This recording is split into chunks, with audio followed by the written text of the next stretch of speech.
Assalamualaikum warahmatullahi wabarakatuh.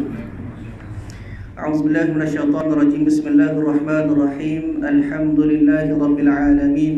Wassalatu wassalamu ala asyrafil anbiya'i wal mursalin sayyidina maulana wa nabiyyina wa habibina wa syafi'ina wa qudwatina wa uswatina Muhammadin sallallahu alaihi wasallam wa ala alihi wa ashabihi ajma'in. Allahumma faqihna fid din waftah alaina futuhal 'arifin waj'al a'malana khalisatan liwajhikal karim ya arhamar rahimin. Allahumma iftah alaina hikmatak wanshur alaina min khazain rahmatika ya arhamar rahimin. Rabbi shrah li sadri wa yassir li amri wahlul 'uqdatam min lisani yafqahu qawli walhamdulillahi rabbil alamin. Amin. Qala al-musannif rahimahullahu ta'ala wa nafa'ana wa iyyakum bi'ulumihi fid dharain amin. Alhamdulillah, pertama dan selama-lamanya marilah sama-sama kita merafa'kan setinggi-tinggi kesyukuran kita ke hadrat Allah Subhanahu wa taala, kerana pada malam ini Allah taala masih lagi memberikan kesempatan kepada kita. Allah taala beri kepada kita daripada segala nikmat yang diberikan oleh Allah taala kepada sekalian hamba-Nya. Antaranya termasuklah dua nikmat yang terbesar daripada nikmat iman dan juga nikmat Islam.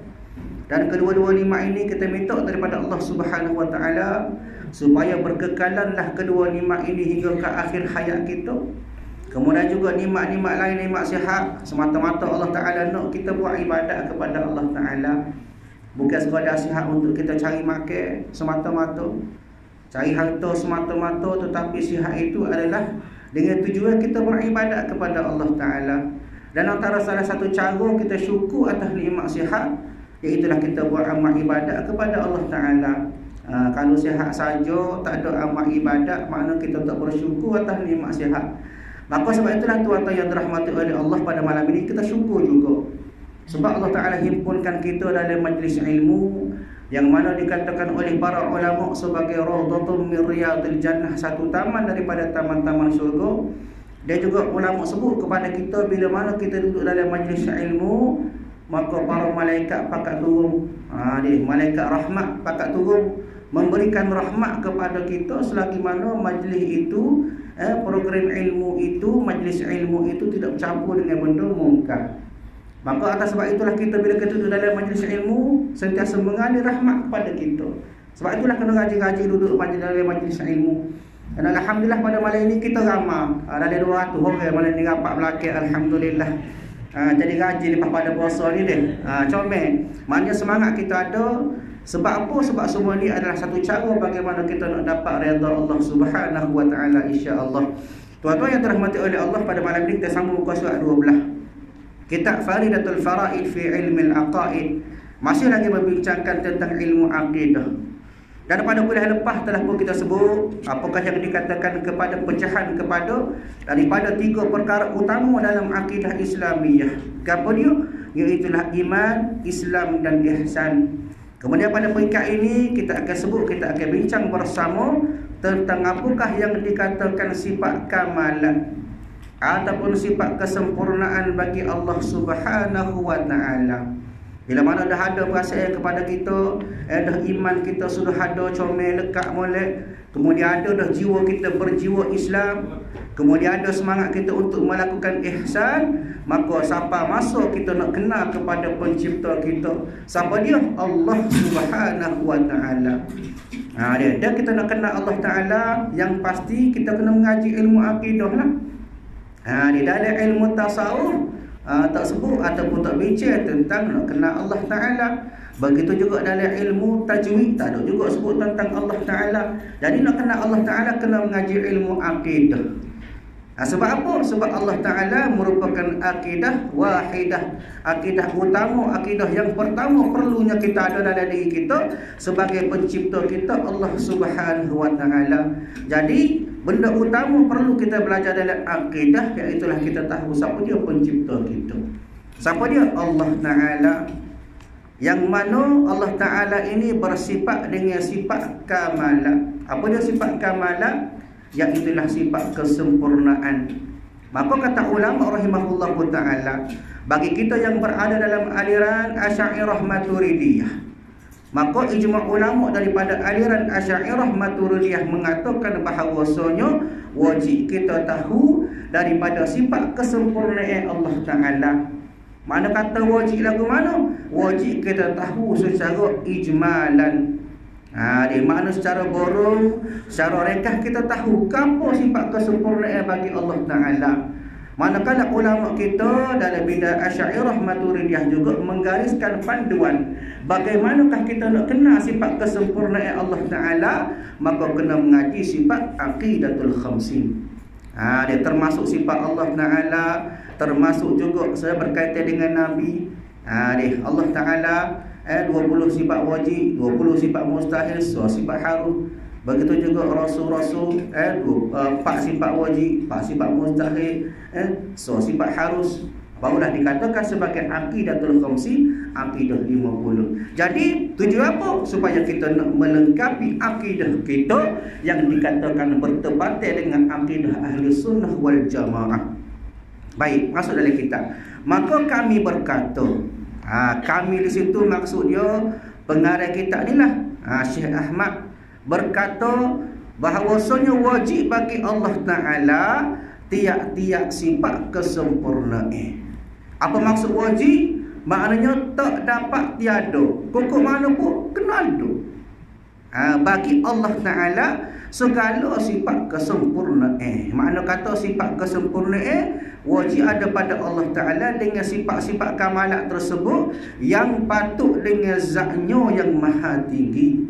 Makna kata sesuai dengan zat Allah Ta'ala yang maha tinggi. Bila kata zat Allah Ta'ala maha tinggi, maka kenalah bersifat dengan sempurna. Adapun kalau tidak sempurna, tak dikatakan maha tinggi. Kenapa? Kerana ada kekurangan. Maka bagi Allah Ta'ala wajib sifat kesempurnaan sebab zatnya yang maha tinggi. Dan sifat kesempurnaan itu amat banyak. Tapi kita pokok mana pun kena mengaji jugalah. Ada sifat kesempurnaan kalau sebut belakang nak rati belakang banyaklah. Bahkan disaring oleh ulama kita mengatakan bahawasanya hak ditapis oleh ulama-ulama kita daripada Asy'ariyah Maturidiyah berdasarkan Al-Quran dan hadis, maka ijma' ulama daripada Asy'ariyah Maturidiyah mengatakan bahawasanya kena mengaji sifat 20. Walaupun sifat Allah Ta'ala banyak lagi kesempurnaan Allah Ta'ala. Hak tak disebut, hak tak dihuraikan oleh Quran hadis banyak lagi.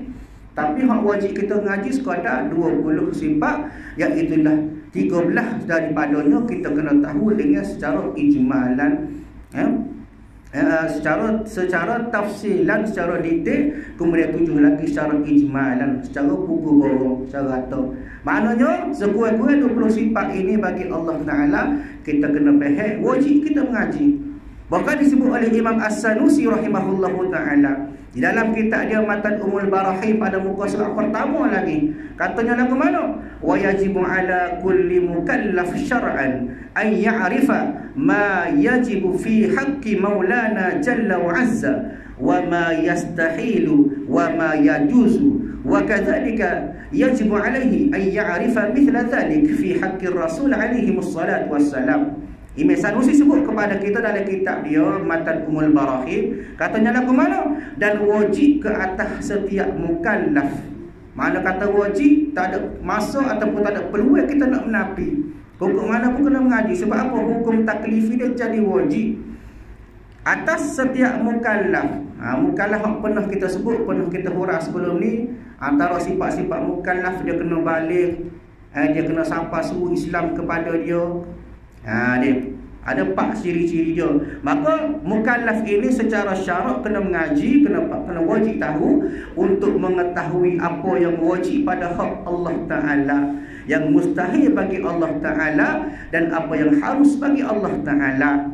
Dan begitu juga wajib ke atasnya, atas mukallaf, untuk mengetahui seperti itu juga, iaitu apa yang wajib, mustahil dan harus pada hak para Rasul alaihi wassalatu wassalam. Makna kata bila sebut ulama sebut wajib, maknanya kena mengaji lah. Tak boleh kalau tanya kita kata tak tahu apa sifat wajib bagi Allah Ta'ala, tak boleh nak jawab lagi. Sebab apa? Hukum dia wajib. Jadi nak tak nak kena mengaji. Faham atau tak faham tu nombor 2 dah. Biar ada kita nak mengaji, ada usaha kita nak mengaji supaya kita faham, supaya kita kenal Allah Ta'ala dengan lebih mendalam.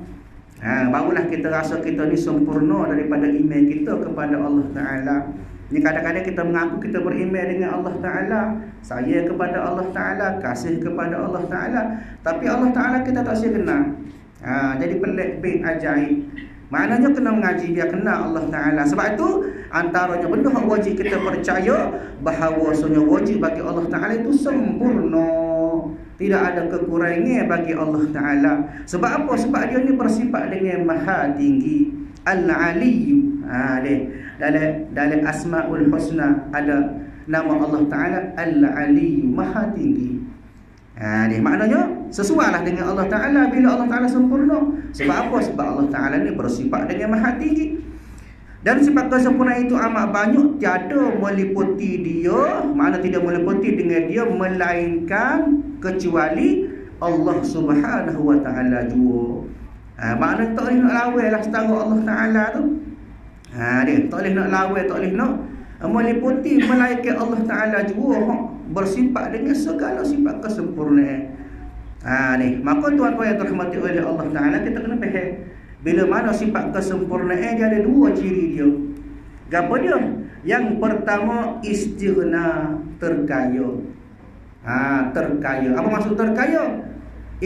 Iftiqar ilaih. Dia 2 sifat. Istighna, terkaya. Mana terkaya?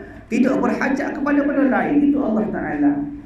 Kita setara mana kita kaya sekalipun, kita berhajat pada benda lain. Bila kita sakit, kita berhajat kepada sihat.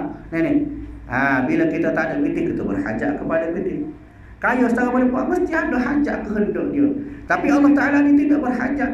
Kerana apa? Kerana Allah Ta'ala bersifat dengan terkaya, istighna. Maka itu merupakan sifat kesempurnaan bagi Allah Ta'ala. Yang kedua, ciri-ciri sifat kesempurnaan Allah Ta'ala juga, iaitulah iftiqarun ilaih, berhajat kepada dia oleh yang lain. Di pokok mana pun kita akan cari Allah Ta'ala juga. Bisa setara mana tubuh orang paling hebat atas dunia pun tak boleh, tak selesai, kena jumpa dengan Allah Ta'ala, kena minta dengan Allah Ta'ala.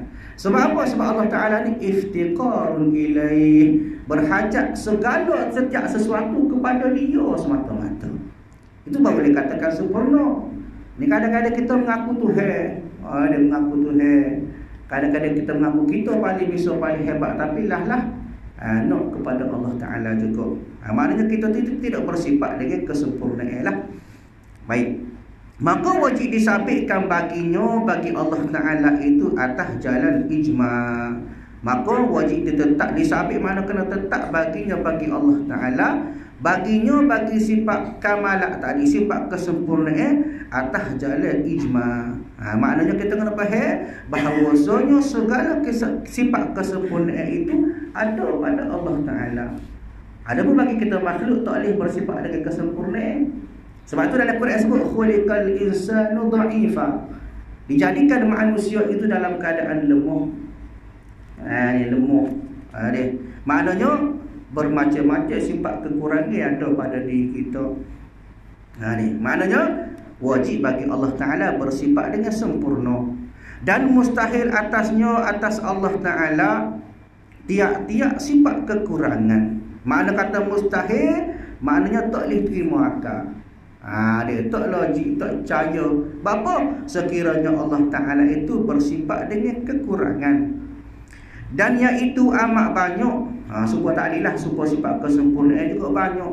Cuma ulama kita membahaskan bahawasanya hak wajib percaya ada 20 wajib kita mengaji, iaitu lawan kepada sifat kamalat tadi, sifat sempurna, lawan dia sifat tidak sempurna.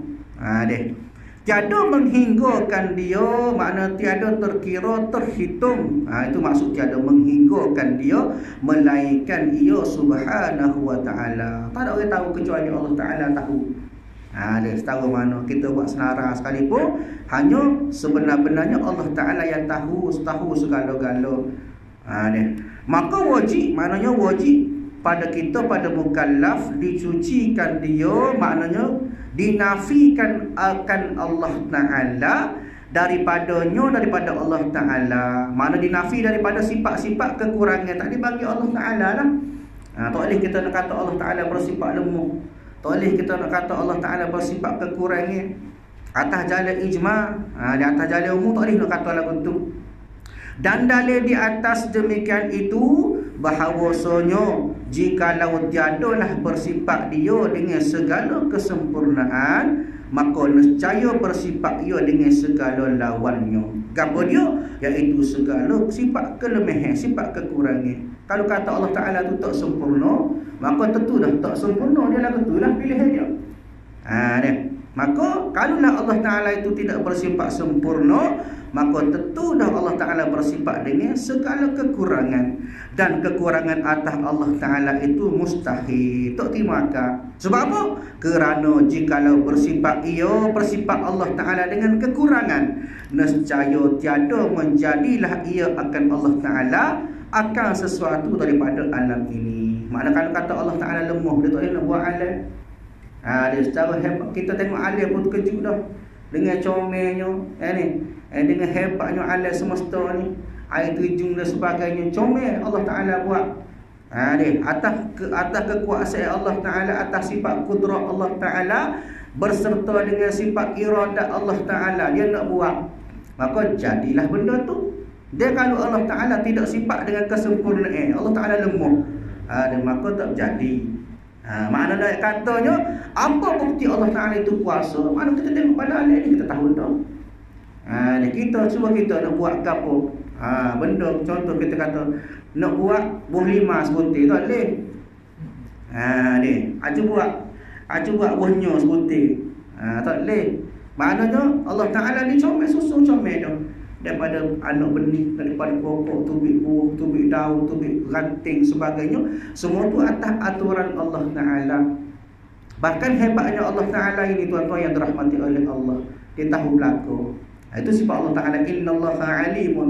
Allah Ta'ala maha mengetahui berapa banyak daun hak luruh dah, berapa banyak daun hak duk atas pokok lagi, berapa banyak pula hak nak tumbuh, segala dalam pengetahuan Allah Ta'ala. Bahagian dunia bukan separuh yang pokok ni. Ayatnya hebat kuasa Allah Ta'ala. Maka atas sebab itulah, maka alam ini menjadi salah satu bukti saksi bahawasanya Allah Ta'ala bersifat dengan kesempurnaan. Kita faham lagu tu. Dan demikian itu batil. Makna kata kalaulah Allah Ta'ala bersifat dengan kekurangan, maka itu adalah batil. Batil ni palsu lah, salah. Kerana apa? Kerana alam ini ada dengan musyahadah, ada depan mata kita dah. Banyak bukti ada dah. Dia nak takwil ke apa lagi? Tentu dah. Bukti ada dah. Tentu dah Allah Ta'ala buat dengan comel, dengan hebatnya. Tentu dah buat tu lebih hebat lagi. Dia nak kata di sini, bila Allah Ta'ala bersifat dengan kesempurnaan, maka ternafilah, tertolaklah bagi Allah Ta'ala itu bersifat dengan kekurangan. Dia lagu telah bila kaedah kita mengaji ilmu akidah ataupun ilmu usul, kadang-kadang dia musing sikit. Dia jadi musing, dia belik gimana. Tapi benda tujuannya so ya. Matlamatnya benda sama ya. Jadi nak biar kita bikin molek. Maknanya nak suruh kita sampai tahap tu, kita kenal Allah Ta'ala. Bukan sekadar ya orang berkenal Allah, ambo saya, ambo rajin semaya, ambo sebagainya, tapi hakikat kita tak tahu. Bila sebut lagu mana kat kuasa Allah Ta'ala tak boleh nak royak. Maknanya bila kita faham dah lagu ni, maka menunjukkan bahawasanya ada diri kita, sifat kita nak mengaji, nak kenal Allah Ta'ala. Baik. Dan setengah daripada sifat kesempurnaan itu, daripada sifat kesempurnaan yang banyak-banyak tadi, maka ulama sebut kepada kita, antaranya pengarang kitab ini Syekh Muhammad Zain juga sebut, barang yang wajib diketahui atas jalan tafsir, atas jalan detail. Maknanya daripada banyak-banyak sifat kesempurnaan, hak wajib kita mengaji biar faham betul-betul secara detail. Gapo dia? Iaitulah 13 sifat. Hak ni hak muhtamad ataupun yang dikatakan sebagai daripada jumhur ulama. Atau 20 sifat atas khilaf. Ada setengah ulama kata 20 yang lagi akan datang. Maknanya baki 7 lagi tu setengah ulama sebut kena ngaji juga, kena detail juga. Ada pun setengah ulama lain menyebut bahawasanya tak wajib tahu secara detail ataupun tafsir, bahkan hanya wajib kita faham secara borong tak podoh. Gapo dia? Yang melibatkan daripada sifat ma'nawiyah.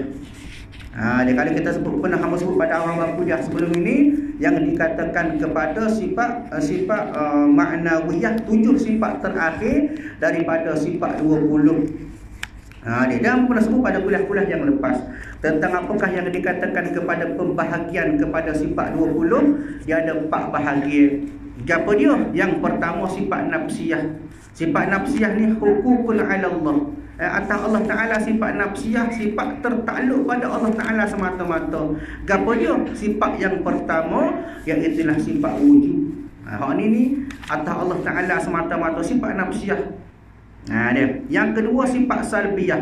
Maknanya lepas pada sifat nafsiyah, sambung pula sifat salbiyah ada 5. Dia qidam, baqa, mukhalafatuhu lil hawadis, qiyamuhu bi nafsih, wahdaniyah. Itu sifat salbiyah. Dia. Kemudian yang ketiga sifat ma'ani. Apa dia? Sifat qudrat, iradat, ilmun, hayat, sama', basar, kalam. Yang dikatakan sebagai 7 sifat yang menjadi khilaf ataupun yang menjadi perbezaan pendapat antara ulama-ulama pada bahagian akidah. Bila sebut khilaf ni, dia namakan sebagai perbezaan pendapat lah. Ulama ni kata wajib kita tahu secara detail, ulama ni kata tak wajib tahu secara detail. Itu dikatakan sebagai khilaf. Jadi khilafnya apa dia? Iaitulah pada sifat yang dikatakan sebagai sifat ma'nawiyah, iaitu kaunuhu pada sifat ma'ani. Kalau ma'ani tadi qudrat, iradat, ilmun, hayat, sama', basar, kalam, itu ma'ani. Ma'nawiyah dia ada pula kaunuhu. Kaunuhu ni keadaan sifat yang dinyatakan tadi.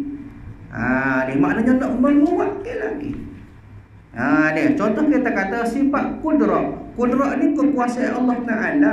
Ada sifat yang ke-6, yang ke-7, qudrat. Sifat yang pertama daripada sifat ma'ani, iaitulah Allah Ta'ala itu maha berkuasa. Itu sifat ma'ani. Adapun ma'nawiyah dia ada pula orang mari. Apa dia? Kaunuhu qadiran. Keadaan Allah Ta'ala itu yang sangat berkuasa. Maknanya dia nak, orang kata bahasa Arab disebut litahqiq. Dia nak menguatkan lagi sifat ma'ani. Sebab itu ulama tadi dia berkhilaf, berbeza pendapat. Dia kata tak wajib fahadah, tak wajib tahu secara ijma'. Kenapa? Kerana benda tula ya. Cuma nak menguatkan lagi litahqiq. Adapun kalau kita tahu, kita faham secara detail, tak ada masalah, itu lagi bagus sebenarnya. Cuma jumhur ulama mengatakan bahawasanya hak wajib betul-betul kita tahu secara detail, iaitulah 13 sifat tadi. Ni. Dan qaul yang rajih. Qaul maknanya pendapat yang rajih, pendapat yang kuat, pendapat yang muktamad itu qaul yang pertama. Maknanya pendapat pertama, maknanya 13 lah.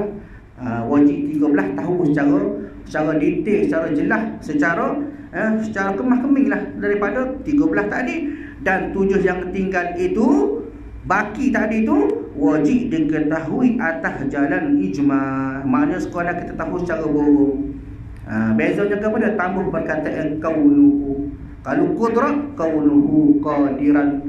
Kalau iradat, kalau qudrat, kaunuhu qadiran. Kalau iradat, kaunuhu muridan. Begitulah siapa kaunuhu mutakalliman. Kalau kalam jadi mutakalliman. Itu merupakan daripada sifat-sifat kesempurnaan daripada Allah Ta'ala. Wajib kita tahu. Dia 13 wajib tahu secara jelas, secara detail. 7 lagi wajib kita tahu secara ijma', secara borong, secara pukul rata, secara umum tak boleh. Tiada harus dinafikan dia, tak boleh kita tolak, kita tak boleh nafi dengan ijma'. Kerana apa? Kerana ia setengah daripada segala perkara kamalan. Makna 7 tadi pun kita tak boleh nak nafi. Sebab apa? Sebab termasuk juga daripada sifat-sifat kesempurnaan bagi Allah Ta'ala. Maka barang siapa menafikan dia, merafikan daripada baki 7 sifat tadi, kaunuhu qadiran, siapa kaunuhu mutakallimah tadi, dia menafi, dia menolak. Dia katakan contohnya, dia kata Allah Ta'ala bersifat dengan qudrat. Memang Allah Ta'ala ni kuat, Allah Ta'ala ni ada kuasa hebat, maknanya ada qudrat, ada tenaga untuk buat sesuatu, tapi tidak bersifat dengan kaunuhu qadiran. Tapi tak sekadar ialah Tu hebat setara. Hebat dah tapi tu hebat setara mana. Itu ayat Kelantan lah. Maknanya hukum dia bila mana kita menafi sifat qauluhu tadi, sifat ma'nawiyah tadi, maka hukum dia lagu mana? Maka barang siapa menafikan dia jadi kafir. Ni kafir ni jangan kurang benda-benda lagu ni. Wal iyadu billah. Dia maknanya cuba tengok bawah tu, ada tengok nota kaki nombor 9, dia katakan qauluhu, jadi ia kafir ini jika dinafikan dia serta disabitkan lawannya. Dia nabi dengan sebab dia sabit, dia kait dengan lawan dia lagu mana? Seperti dinafi keadaannya yang kuasa. Dia nafi keadaan yang kuasa. Kuasa betul kuasa, tapi keadaan kuasa Allah Taala tu yang tak percaya. Tak boleh. Tahu Allah Ta'ala mampu, tahu Allah Ta'ala boleh buat sesuatu, tapi keadaan Allah Ta'ala nak buat tu hamba tak percaya. Maka tu dikatakan sebagai kita menafikan daripada baki ataupun daripada sifat-sifat ma'nawiyah tadi. Maka hukum dia jadi kafir lah. Dan disabitkan, dan hanya sesungguhnya tiada wajib diketahuikan atas jalan tafsir jua. Makna kata di sini dia nafi juga, contohnya dia nafi juga tak ada wajib diketahui atas jalan tafsir jua. Maknanya dia katakan tak apa, tak payah mengajilah, walaupun secara umum tak tahu lah, tak boleh tu. Bila hukum kata wajib maka jadi wajib. Tak boleh kita nak sabit tak apa tak mengaji. Maknanya kena tahu, kena mengaji juga, walaupun secara ijma atas jalan burung. Bahkan cara tafsir itu lebih baik pada kita sebenarnya, lebih menambahkan keyakinan kita, kekuatan iman kita kepada Allah Ta'ala. Ayat di sini tuan-tuan yang dirahmati oleh Allah, segala sifat kesempurnaan pada Allah Ta'ala itu kita kena percaya berlaku. Bahkan dikatakan sebagai percaya yang tahqiq, percaya yang sebenar-benar. Walaupun ada baki 7 tadi lagi dengan sifat kaunuhu, keadaan yang Allah Ta'ala bersifat dengan sifat ma'ani, pun wajib percaya juga. Baik.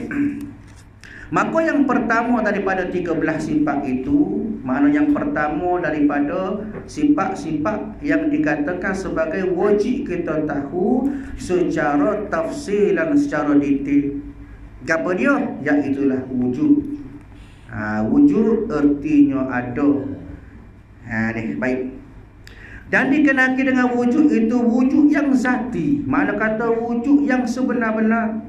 Sebab itu bila kita faham, kita mengaji, kita akan faham, kita akan dapati kata ulama, wujud Allah Ta'ala ni dia ada antaranya 7 yang dikatakan sebagai sifat ketuhanan wujud bagi Allah Ta'ala. Lagu mana? Yang pertama, wujud Allah Ta'ala tu tidak mula dengan tak ada. Allah Ta'ala ada, tapi sebelum dia tak ada. Tu tak boleh. Adapun kita makhluk, kita ada, maka kita didahului dengan sifat tidak ada. Maknanya sebelum ni kita tak ada, lo ni baru ada. Itu sifat makhluk. Allah Ta'ala ada dah, mula-mula dulu pun tetap ada juga. Maknanya ada dia tu tidak dimulai dengan tidak ada. Itu Allah Ta'ala. Yang kedua, sifat ketuhanan wujud bagi Allah Ta'ala juga, Allah Ta'ala tidak didatangi oleh tidak ada. Mana kata start daripada awal sampai bila-bila masuk. Tidak ada celah-celah tu, tengah ke, hujung ke, sebelum ke, selepas ke, tidak ada bagi Allah Ta'ala itu, tidak ada. Faham dia? Ada musibah tolong. Apa dia? Maknanya Allah Ta'ala tu berkekalan ada.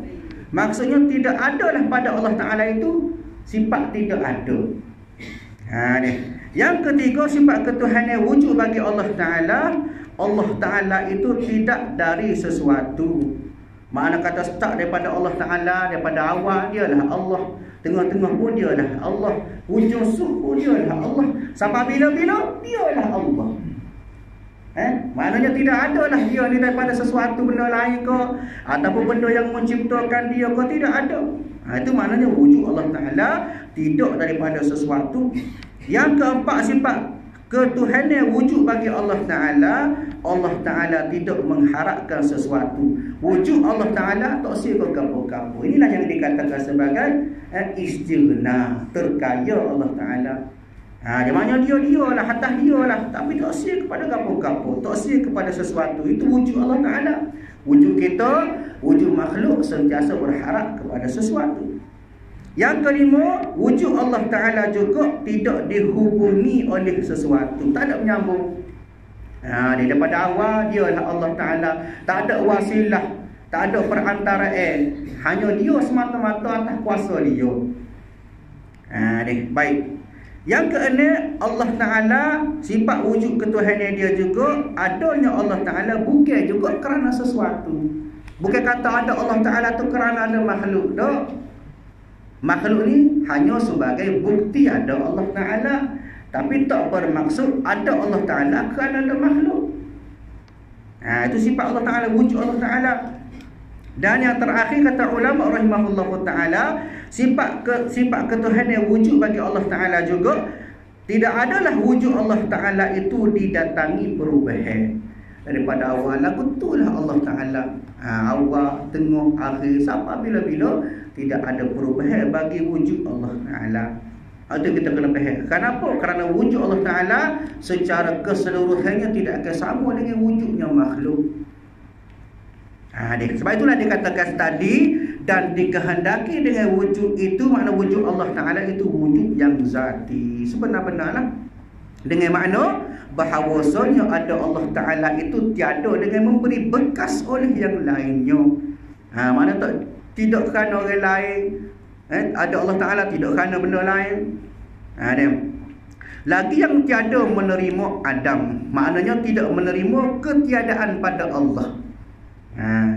Tiada pada sedia kala dan tiada pada sentiasa. Di hal ini naiknya sifat Adam tu tiada tadi, ketiadaan bagi Allah Ta'ala tu bukan setakat tak ada pada sedia kala, bahkan tak ada pada sentiasa. Hal ni kita tak boleh nak terima akal. Naiknya ada Allah Ta'ala berkekalan, tidak sama dengan makhluk. Ada pun makhluk tiada pada sedia kala je, lah ni ada. Dia makna kata makhluk juga tiada pada sentiasa, makna kata makhluk ni tak ada sampai masa tak ada. Itu makhluk. Adapun Allah Ta'ala tak boleh nak terima akal bahawasanya Allah Ta'ala itu tidak bersifat dengan tiada. Dan wujud itu sifat yang subutiyah, apa dia? Yang menunjuk oleh bersifat dengan dia atas diri zat. Tiada ia makna yang lebih atas zat.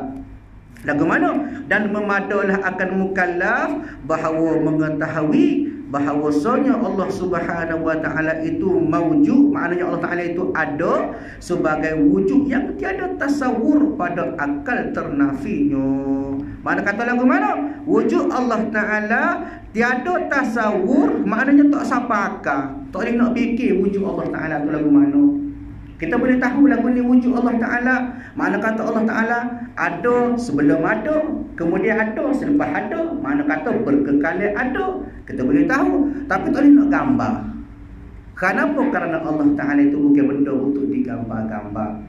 Jadi masalahnya kita dah fikirlah. Siapa kau mikir, itu yang jadi isi tu. Lepas tu kata kau kitab, ilmu kitab salah. Padahal silap kita. Kenapa kita fikir sampai tahap lagu mana kita nak kenal Allah Ta'ala. Tu kadang-kadang kita melihat bahawa ada setengah pihak dia tengok pada zahir Quran semata-mata.